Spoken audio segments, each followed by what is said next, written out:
Hi everyone, I'm Martyn. I'm the environmental science teacher at Halcyon. So I teach science in the middle years programme and environmental systems and societies in the diploma programme. I'm just going to give you a quick 5-minute run through of a kind of typical lesson that I'm teaching in this new online world in which we exist.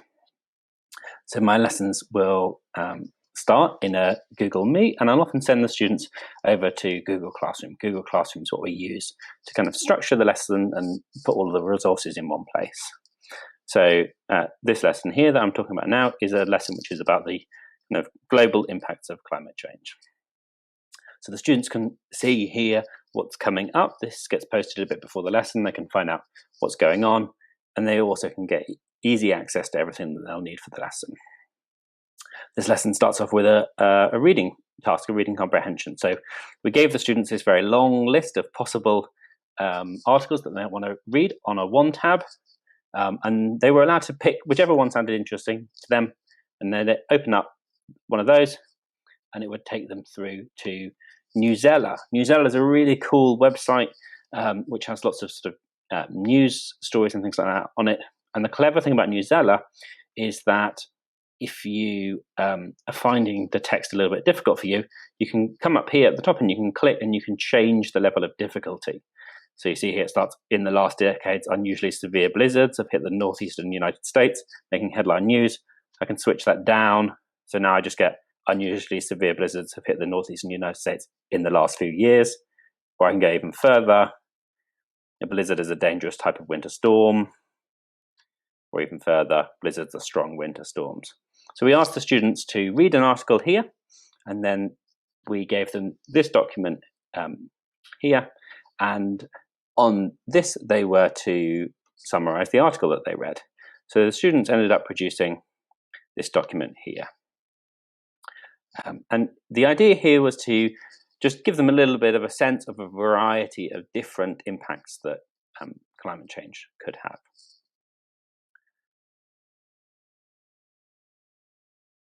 In the remote lessons, I'm also using an app called Nearpod to structure the lessons.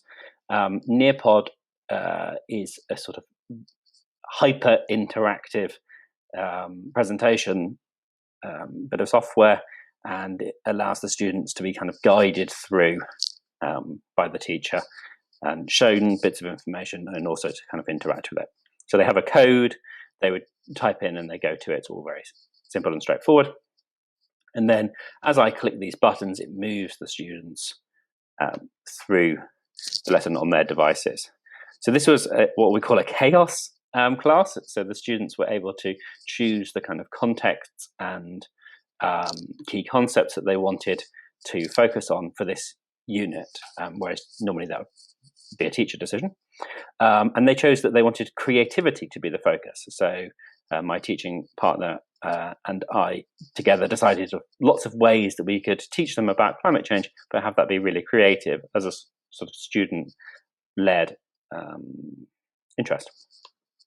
And so you see all these different things that we can take the students through. So there's a few different things on here. So for example, they participated in this NASA interactive, just allows them to kind of see some of the effects of climate change on glaciers. This is Bear Glacier in Alaska, which is kind of famous glacier that's lost a lot of ice in recent years. And towards the end of the lesson, we start looking to give them an opportunity to get really creative about their understanding of some of the effects of climate change. So we told them some stories about different characters whose lives had been impacted by climate change, and then we asked the students to come up with stories of their own.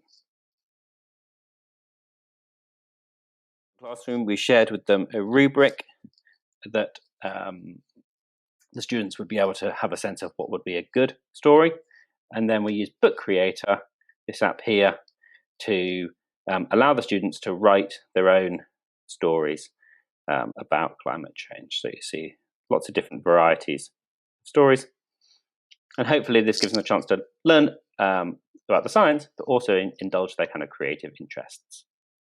And that's a quick snapshot of the lesson.